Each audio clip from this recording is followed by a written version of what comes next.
On ne lui a pas donné le choix. Il a embarqué dans l'heure qui a suivi le verdict, sans aucun regard en arrière pour cette existence qu'il quittait pour toujours. Ce n'est qu'une fois dans le vaisseau, sanglé et harnaché devant le pupitre de commande, en attendant la mise à feu, qu'il a fait le point sur sa vie passée. Né par hasard sur une planète que bien d'autres avant lui avaient souillée et dégradée, il n'y a rien fait pendant son court passage que de regretter cet état de choses sans avoir la force ni le courage d'y rien changer. Il a bien modestement, mais tout aussi efficacement contribué à apporter sa touche individuelle à ce gâchis. Qui pourrait le juger pour cela?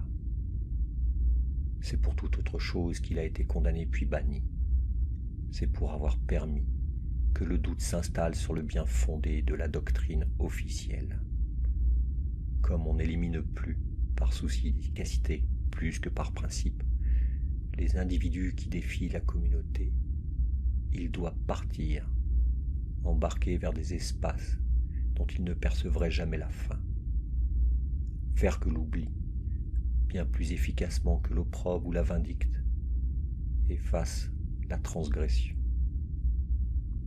La mise à feu est prévue à 17h50 heure locale. On a gardé le terme, bien que plus aucune flamme ne s'échappe des tuyères absentes depuis belle lurette. Les particules ionisées qui les ont remplacées troublent à peine les rayons lumineux qui les traversent. Pendant ce si court instant où la masse de l'astronef atteint des sommets vertigineux, où sa vitesse, de nulle, devient subluminique, et que le transfert s'effectue.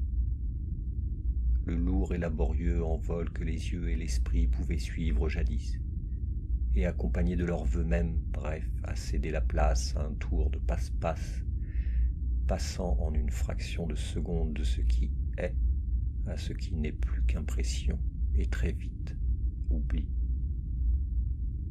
Ainsi en ira-t-il de lui, qui laisse en arrière un temps qui va se contracter jusqu'à ne plus être, tandis que celui à venir très vite va lui sembler infini.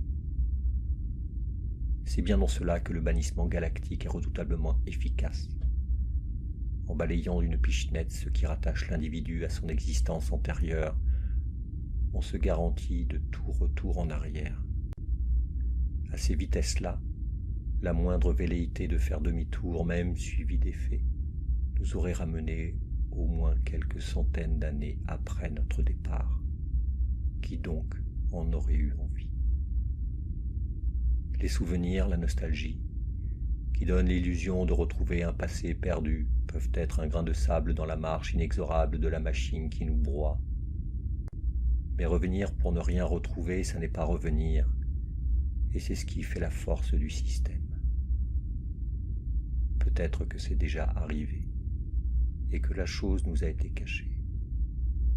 Mais je n'ai jamais entendu parler de quelqu'un qui serait revenu. J'ai pensé à toutes ces choses, et à bien d'autres encore avant la mise à feu. Puis le noir est venu, et maintenant, il se réveille, engourdi. D'après les instruments, cela fait 24 heures qu'il est parti. Un jour et une nuit, si le jour et la nuit signifient encore quelque chose, sans astre que lui-même autour duquel tourner.